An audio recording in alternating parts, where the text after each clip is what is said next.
dar um pulo aí com vocês e falar um pouquinho sobre equilíbrio.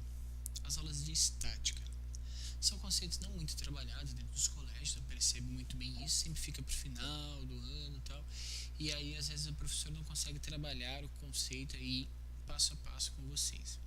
Então eu pretendo iniciar por isso daqui, tanto porque é um tema que é bastante relevante e cai bem nos vestibulares, ok? Bom, gente, primeira coisa, para um corpo estático, ele precisa estar parado. A primeira coisa é que a somatória de todas as forças que atingem esse corpo se anulem, ou seja zero, ok? Quando eu faço setinha aqui em cima, estou falando que isso aqui é uma grandeza vetorial. Quando eu faço a setinha em cima do zero, significa que é nulo, ok? Então, isso aqui está representando para mim que é somatória. Então, se eu pegar todas as forças e somá-las, o resultado vai dar zero. Como é um vetor, a gente fala que a somatória das forças é nulo. É a mesma coisa, ok? Só que a gente está representando que direção e sentido também. A gente tem dois tipos de equilíbrio, certo? A gente tem o equilíbrio estático, quando o corpo realmente está parado, ok? E a gente tem o equilíbrio dinâmico, quando o corpo tem o tipo de movimento que a gente pode chamar, bom, todas as forças paradas, eu posso ter equilíbrio dinâmico? Posso, se ele estiver em movimento retilíneo uniforme. Em movimento retilíneo uniforme, o corpo consegue atingir um equilíbrio chamado equilíbrio dinâmico. Ele está em movimento, mas a somatória das forças que atingem ele são nulas. O nosso tópico aqui é falar sobre equilíbrio estático, ok? Bom, para a gente falar de equilíbrio estático, a gente precisa pensar o seguinte: existem dois tipos de corpos, os corpos extensos e os corpos pontuais. A gente vai começar, por incrível que pareça, a falar de corpo extenso, ok? Porque é ele que vai dar toda a estrutura para a gente sobre os conceitos gerais de estática, certo? Um corpo extenso, eu posso aplicar força nele em qualquer ponto, sei lá, eu tenho um corpo aqui qualquer, certo? Posso pensar numa tabuinha e vou fixar essa tabuinha aqui, ó, com um preguinho. Aqui eu estou representando o prego no meio da tábua.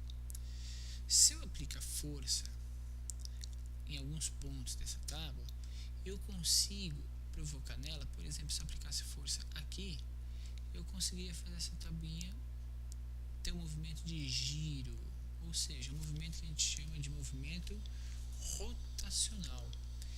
Essa característica de movimento rotacional é o que caracteriza muito a estática. E é em cima disso que os vestibulares vão trabalhar com vocês, os movimentos rotacionais, ok? Para a gente poder trabalhar com esses movimentos rotacionais, a gente precisa de alguns conceitos interessantes, tá? Quais são esses conceitos, gente? Bom, eu peço desculpa, né? Eu gravo aqui no escritório da minha casa, porém, os vizinhos têm cachorrinho, então de vez em quando vocês vão ouvir a latida aí dos nossos cãezinhos, tá? Mas espero que isso não atrapalhe as nossas aulas. Pessoal, vamos pensar aqui num desenho de uma porta. Depois eu tenho uma portinha aqui para mostrar para vocês, tá? Mas vou tentar aqui desenhar uma porta. Então aqui está o batente da porta. Ok, o meu marceneiro é péssimo, então ele fez a portinha aqui toda torta. Aqui está o corpo da porta. Ok. O corpinho da porta. Certo. Vou desenhar aqui. Corpiccio della puerta.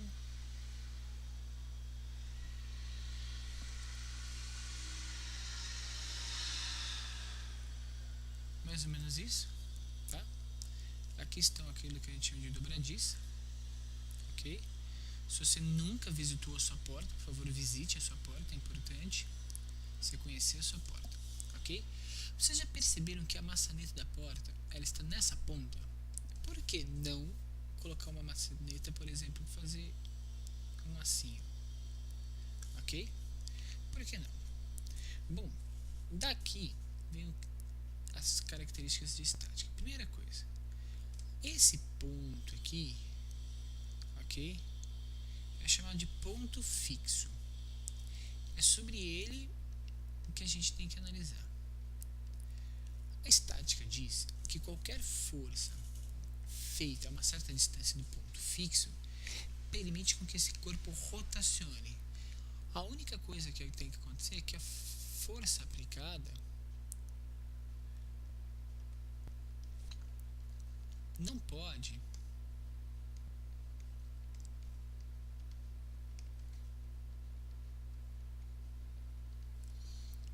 estar na direção do ponto fixo. Se ela não estiver na direção do ponto fixo, eu consigo rotacionar a porta. Caso ela esteja na direção do ponto fixo, aí a gente não consegue rotacionar, ok? Olha que loucura, então. Por exemplo, se eu aplicasse uma força aqui, consigo rotacionar? Essa força está passando exatamente pelas dobradiças, que são os pontos fixos. Não. Se eu aplicar uma força aqui, ó, consigo rotacionar?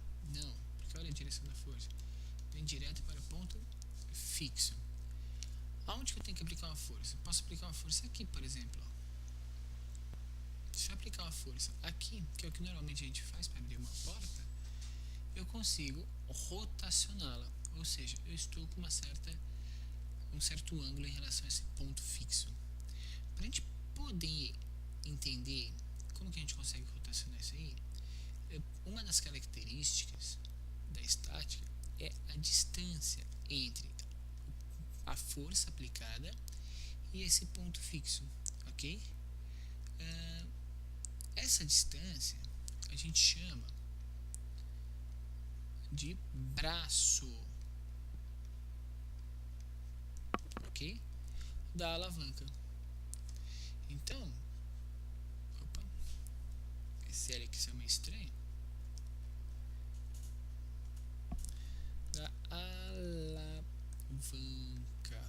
Então, quer dizer, a distância entre o ponto de aplicação da força e o ponto fixo é chamado de braço de uma alavanca, ok?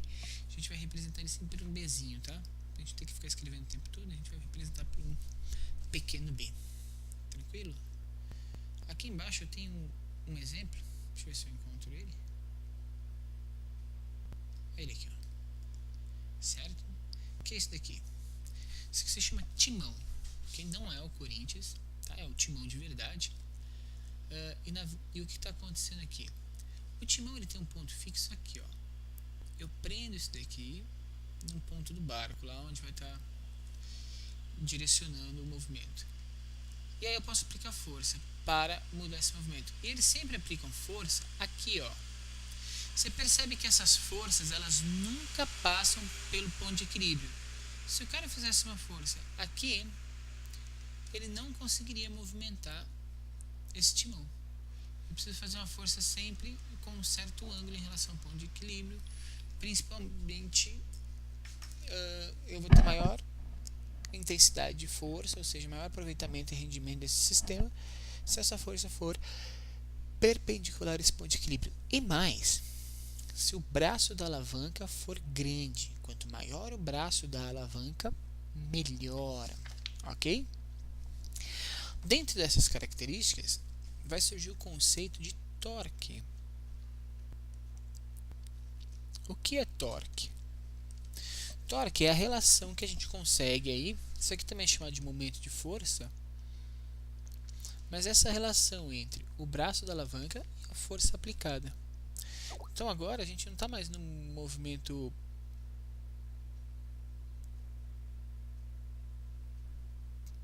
pontual, sei lá, um ponto qualquer. Agora depende de duas coisas. Primeiro, a intensidade de força que eu aplico, ou seja, quanto maior a força que eu aplicar, maior o torque, mas isso aqui também precisa está relacionado ao braço da alavanca. Quanto maior o braço da alavanca, também maior o torque. Então vai surgir uma equaçãozinha, ok? O momento de uma força é uma grandeza vetorial.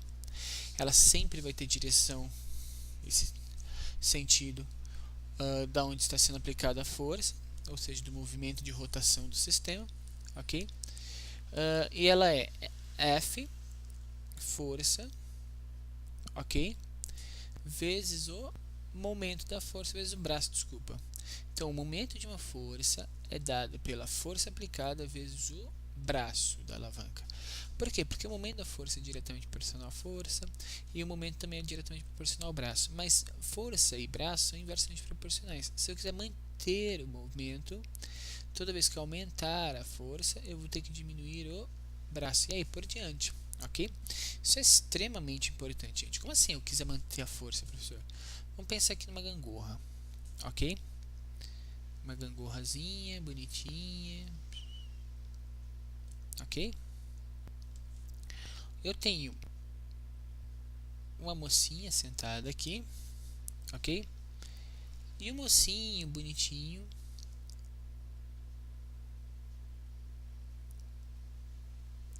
sentado do outro lado, ok?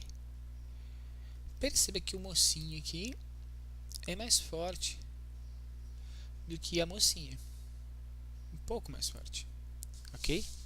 O que acontece? A força dele que ele está exercendo aqui é chamada de força peso. A força que ela está exercendo aqui é chamada de força peso. A força peso dele aqui faz esse objeto rotacionar para esse sentido. A dela faz ele rotacionar para esse sentido. Ok? Então elas são contrárias, né? Eles estão tentando rotacionar o sistema para lados diferentes. Onde que está o ponto de equilíbrio e o ponto fixo? O ponto de equilíbrio ou ponto fixo está aqui, ó, ponto P, certo? Então existe ponto PX, pronto, para não ficar P, né?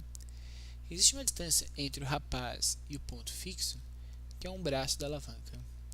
Existe um outro braço da alavanca, que é a distância entre a mocinha e o ponto fixo, ok? B2, P1. Vamos supor que a massa dessa mocinha seja 50 kg, ok? Só para ela poder doar sangue já. O rapazinho, ele é um pouco mais avantajado, ele pesa 90 kg, ou melhor, ele tem uma massa de 90 kg. Por que é melhor, professor? Porque peso é diferente. O peso do rapaz aqui, o peso do meninão, é a massa do meninão vezes a gravidade. Se eu adotar aqui a gravidade, vou facilitar para vocês, hein? Gravidade 10 metros por segundo ao quadrado, a gente vai ter o seguinte aqui, ó. Peso do meninão é igual a massa do meninão, que é 90, vezes a gravidade, que é 10. Isso vai dar 900 newtons. O peso da menininha é a massa da menininha vezes a gravidade. Isso vai dar peso da menininha igual a 50 vezes 10. Dá 500 newtons, ok? Imediatamente eu sei que o cara é muito mais pesado. Provavelmente ele vai lançar essa menininha longe, a não ser que eles entendam um pouco de física. Dá para brincar? Dá. Como?